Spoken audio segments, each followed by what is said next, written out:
Black woman keeps getting sick at in-laws' dinner until she brings her own dish and finds out why. Becky stood in front of the grand windows of her Parisian apartment, gazing out at the Eiffel Tower as it glimmered in the evening light. She should have been excited about the dinner with her in-laws, but instead, a gnawing feeling of dread churned in her stomach. It had been the same for months now. Every time she and her husband, Philippe, attended dinner at his mother's house, she would end up ill the next morning. Nausea, dizziness, and a strange, lingering weakness that left her bedridden for days. But before we dive into what happens next, I'd love to know, where are you tuning in from today? Drop a comment below. At first, Becky had brushed it off as bad luck or an allergic reaction to something in the food, but the pattern had become too consistent to ignore. Philippe was always fine, but Becky, not so much. Tonight, though, would be different. Becky had finally decided to bring her own dish, just in case. "Are you ready, chérie?" Philippe called from the doorway, his deep voice full of warmth. Becky smiled at her husband. Tall, with dark hair and eyes that lit up whenever he looked at her, Philippe had been her rock since they moved to Paris. He adored her, and she knew he'd stand by her no matter what. But there was something he couldn't or wouldn't see. His mother, Madeleine, had never quite welcomed Becky into the family. Madeleine Lafleur was a woman of elegance and stature, a fixture in the Parisian high society. Her pristine mansion in the 7th arrondissement was filled with luxury, her gardens manicured to perfection, and her life lived according to the highest standards of decorum. But beneath that polished exterior, Becky had always sensed an undercurrent of something colder. "Just a minute, Phil," Becky called back, putting the finishing touches on the dish she'd prepared. A Senegalese chicken stew, a recipe passed down from her grandmother. She wanted to bring a piece of her heritage to the table, something that reminded her of home, and more importantly, something that she could eat without worry. As they drove through the streets of Paris, Philippe hummed to the soft tunes on the radio, his hand resting comfortably on Becky's knee. "You're going to love what Maman has prepared tonight.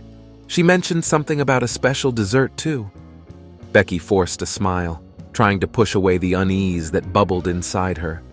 When they arrived at Madeleine's sprawling estate, the familiar tension washed over Becky the moment she stepped through the doors. The Lafleur mansion was as grand as ever, with its crystal chandeliers and rich velvet drapery, but it always felt suffocating to her, like the air was thick with expectation. "Philippe, mon chéri," Madeleine greeted her son with a kiss on each cheek. "And Becky, dear, you look lovely." Her voice was syrupy sweet, but Becky could see the coldness in her sharp blue eyes, the way they flicked over her like she was assessing a problem that needed to be solved. "Thank you, Madeleine," Becky replied, holding her dish carefully. "I brought something special for dinner. It's a family recipe I thought we could all enjoy." Philippe beamed at Becky. "You'll love it, Maman. Becky's cooking is incredible." Madeleine's smile barely reached her eyes. "How thoughtful. But you really didn't need to. I've prepared everything myself." She gestured toward the lavish dining table, where an array of dishes was already laid out, gleaming under the candlelight. As they sat down, Madeleine served everyone from her meticulously prepared meal, but Becky politely declined. "I'll just have some of my own dish, thank you," she said, her tone light but firm. Madeleine's eyes narrowed just a fraction, but she didn't protest. The dinner progressed smoothly, conversations flowing as Philippe and his mother discussed family matters and upcoming social events. But Becky remained cautious, eating only from her plate, her eyes scanning the room for any sign of tension. As dessert was served, a delicate mousse made by Madeleine herself, Becky excused herself from having any, claiming she was too full.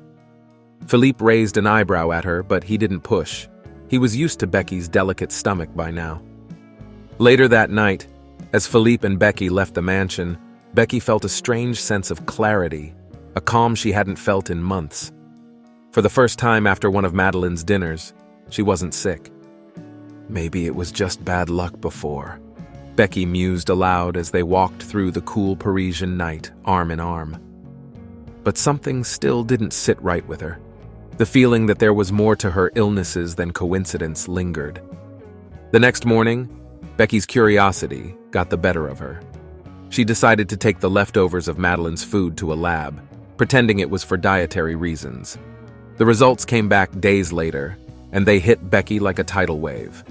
Traces of a slow-acting poison, something that wouldn't kill immediately but would cause prolonged, debilitating sickness over time. Her blood ran cold as she reread the report. Poison. Someone had been deliberately poisoning her. But who? The answer chilled her to the bone. Madeline. It had to be. She was the one who always prepared the meals. And suddenly, everything made sense. The cold glances, the icy smiles, the way Philippe never seemed to notice. The next family dinner was different. Becky didn't tell Philippe about the poison. She needed more proof. She arrived with her own dish again, watching closely as Madeline served the others. And then, in a moment of quiet resolve, she excused herself to the kitchen. There, hidden behind the spice rack, she found it. A small vial of white powder, tucked away in a corner. The label on the side read a name Becky recognized from the lab report. Her hands trembled as she held it.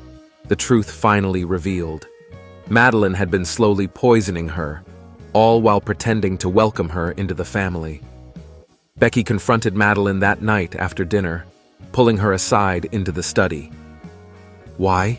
she asked, her voice barely a whisper, the vial clutched in her hand. Madeline's face remained impassive. "You don't belong in this family, Becky," she said coldly. "I warned Philippe, but he wouldn't listen, so I did what I had to do." Becky's heart pounded in her chest. "You could have killed me." Madeline's lips curled into a thin smile. "That was never the plan, just enough to make you leave." But Becky wasn't leaving. She would not be driven away by hate, not after everything she'd fought for. That night, after revealing everything to Philippe, they both left Madeline's house, vowing never to return. Philippe stood in stunned silence as Becky revealed the truth. The shock on his face said it all. He had never imagined that his mother could be capable of such cruelty. The vial in Becky's hand gleamed under the dim lights of their living room, a silent testament to the deception that had been unfolding right under his nose. How could she? Thick with disbelief. He sank into the sofa, burying his face in his hands. Becky sat beside him, placing the vial gently on the coffee table. She had dreaded this moment, not because she feared Madeline's wrath, but because she knew what it would do to Philippe. His world was crumbling, just as hers had months ago when the sickness first began. "She couldn't stand me being part of your life," Becky said softly, her voice steady despite the pain in her heart. "She wanted me gone, and when she couldn't push me out, she resorted to poison." Philippe looked up, his eyes red with grief. "I don't know what to say. I'm so sorry, Becky. I should have seen it. I should have protected you." Becky shook her head. "It's not your fault. She hid it well, but now we know and we have to move forward." The days that followed were filled with difficult conversations and painful realizations. Philippe confronted his mother, demanding answers.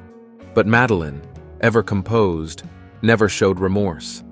Her icy resolve only deepened Philippe's resolve to cut ties, severing the toxic grip she had held over their lives for far too long. In the end, they chose to walk away from Madeline and her opulent world. It wasn't easy, but for the first time in months, Becky felt a weight lift from her shoulders. She and Philippe started fresh, moving to a new home on the outskirts of Paris, away from the suffocating mansion that had once symbolized power and control. Their love, tested by the darkest of betrayals, grew stronger in the aftermath.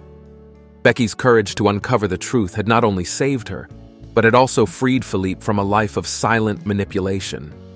Together they built a new chapter, one where trust, respect, and love flourished, free from the shadows of the past. And as they stood on their balcony, watching the Paris skyline bathed in the golden light of a new dawn, Becky knew one thing for certain. She had found her place, not just by Philippe's side, but in a life she had fought to reclaim, on her own terms. Leave a comment if you enjoyed this story. It doesn't cost you anything, and you'll make me very happy. Thank you. and I look forward to your like.